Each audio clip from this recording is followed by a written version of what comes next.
र येशूको वाणी सुन्न न साथी समय यो हुँदा नै 2 दिनको जीवन पालकमा बित्छ पाउनु त के छ र हार्दिक श्रद्धाञ्जली हार्दिक श्रद्धाञ्जली हार्दिक श्रद्धाञ्जली हार्दिक श्रद्धाञ्जली चोला त सकियो नि सम्झना छ बाँकी बिदाई गर्न बाध्य भए फुलको थुङ्गा राखी झोला त सकियो नि सम्झना छ बाँकी बिदाई गर्न बाध्य भए फुलको थुङ्गा राखी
प्रार्थना गर्नुभन्दा अगाडि हामी 1 मिनट चाहिँ हामी मौन धारण गर्नेछौँ र दिनेश भाइले यो समय दिनुहुनेछ। हुन्छ, समय सुरु।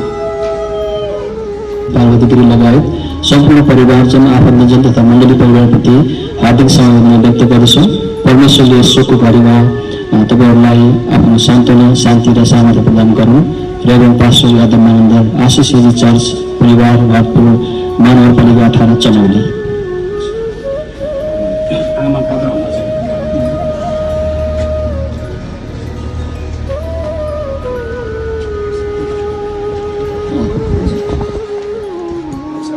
धन्यवाद साहब। हाम्रो बुवाको साधना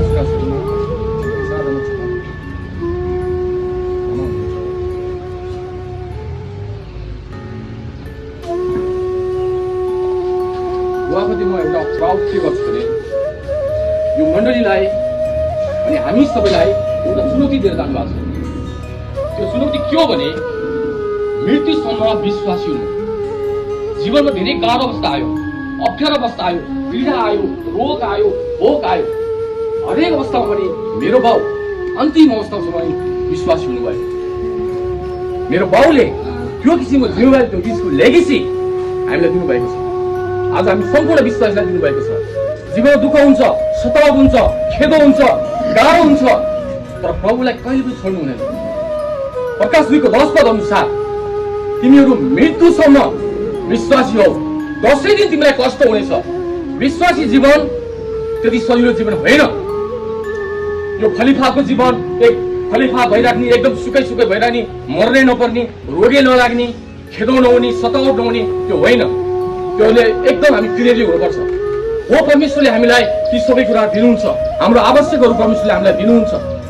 तर हाम्रो धैर्यताहरू, हाम्रो लगनशीलहरू अनि हाम्रो उहाँप्रतिको विश्वास त्यो चाहिँ हामीमा हुनुपर्छ। सुखमा जो पनि विश्वासी हुन्छ, खलिफामा जो पनि विश्वासी हुन्छ, आनन्दमा जो पनि विश्वासी हुन्छ, तर रोगमा, भोगमा, शोकमा, कष्टमा, सतावटमा विश्वास हुन चाहिएको छ। आज हामीलाई, मण्डली परिवारलाई अनि मेरो परिवारलाई बुवाले एउटा किसिमको लेगेसी दिनुभएको छ। त्यो लेगेसीलाई, त्यो उदाहरणलाई हामीले पछ्याउँदैछौँ। हाम्रो ती प्रार्थना गर्नुहोस्। अर्को कुरो, खलिफा धन सम्पत्ति परमेश्वरको आशिष हो। बाइबलले भन्छ मानिसलाई स्वर्गमा नदिएसम्म केही पनि पाउँदैन। त्यसको लागि हामी प्रार्थना गर्नुपर्छ। हितोपदेश 13 अध्यायको 12 पद 22 पद अनुसार धर्मी मानिसले, एउटा एक दुईवटा पदलाई कोट गर्छु।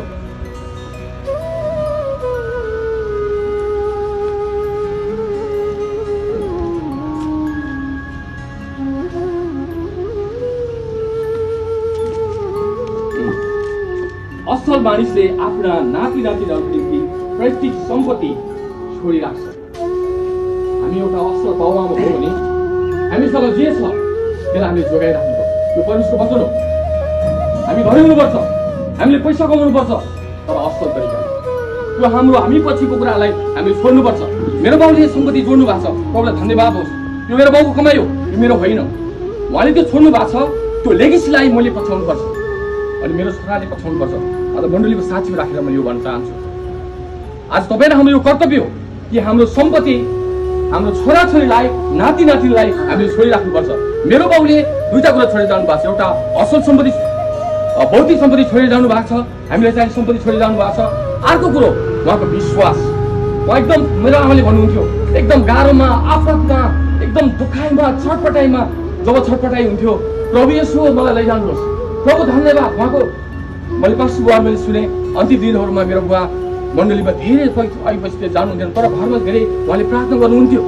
तर अन्तिम दिनहरूमा धेरै मण्डलीसँग भेटघाट अनि मण्डलीको उपस्थिति, परमेश्वरसँगको सङ्गति त्यो सुन्दा म धेरै धन्यवाद छु। र मेरो मण्डली परिवारलाई म साँच्चै नै हाम्रो परिवारको तर्फबाट यहाँलाई धेरै धेरै धन्यवाद दिन चाहन्छु।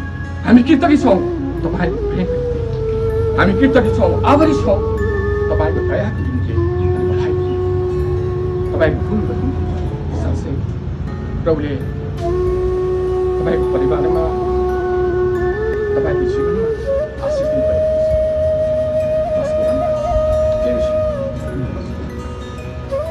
धेरै धन्यवाद दाइलाई आफ्नो केही शब्दहरू हाम्रो बिचमा राखिदिनु भएको लागि। अब हामी यो परिवारको लागि शुद्धिकरणको प्रार्थना गर्नेछौँ। पास उहाँले अरू समयहरूमा अगुवाई गर्नुहुनेछ। गर्दछौँ तपाईँको शरण गरिकन विशेष गरी प्रार्थना गर्दछौँ। यो परिवारलाई हामी तपाईँको हातमा गर्दछौँ। प्रभु तपाईँले सहायता गर्नुहोस्, तपाईँले मद्दत गर्नुहोस्। तपाईँको अनुग्रह यो परिवारमाथि तपाईँ परमेश्वरले राख्नुहोस्। अनि शुद्धिकरणको प्रार्थना गर्दछौँ। यो परिवारलाई हामी तपाईँको हातमा राख्दछौँ। प्रभु तपाईँले सहायता गर्नु, अनुग्रह गर्नुहोस्। छोराछोरीहरूमाथि प्रभु तपाईँले सान्त्वना र शान्ति दिनुहोस्। प्रभु तपाईँको शरणमा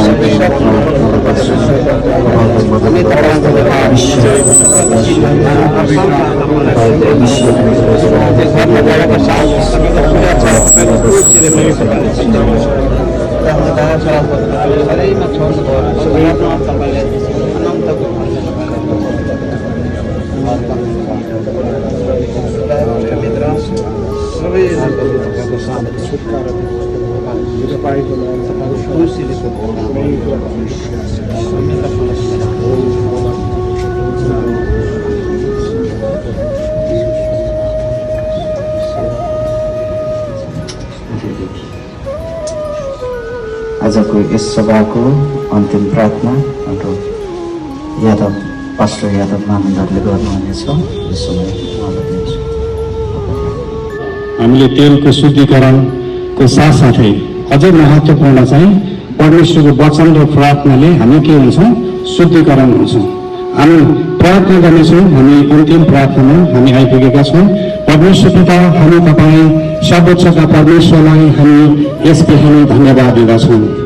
तपाईँ सार्वभौम परमेश्वर, सर्वशक्तिमान, सर्वज्ञानी, सर्वव्यापी, सर्वदयालु, सृजनहार, पालनहार अनि तारणहार, अल्फा र ओमेगा तपाईँ महान परमेश्वर, तपाईँको उपस्थितिमा हामी आएका छौँ।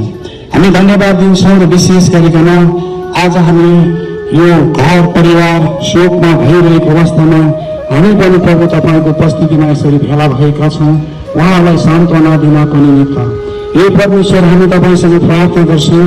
तपाईँ परमेश्वरले नै प्रभु तपाईँको शक्ति सामर्थ्य धैर्य धारण गर्ने हृदय त्यो मन त्यो लागेको चोटमा तपाईँले मलमपट्टि लगाइकन प्रभु अबदेखि यो परिवारमा तपाईँको आत्माको शक्ति सान्त्वना सदैव निरन्तर राखिदिनुहोस्। धन्यवाद छ प्रभु। हामी जतिजना मण्डली परिवार विभिन्न ठाउँबाट आफन्तजनहरू अनि प्रभु घर परिवार लगायत मण्डली परिवार सबैजना विभिन्न ठाउँबाट हामी स्थानमा आबद्ध भएका छौँ। हामी सबैजनालाई पनि तपाईँको हातमा राख्दछौँ।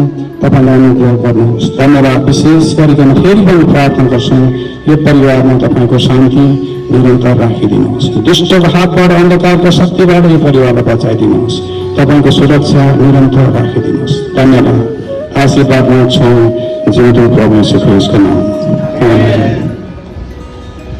जय मसीह सबैजनालाई। हुन्छ जय मसीह। आजको यो सम्मति समाप्त भएको छ। बोकेर जानु होला। कति समय लाग्छ, कति हुन्छ, धन्यवाद।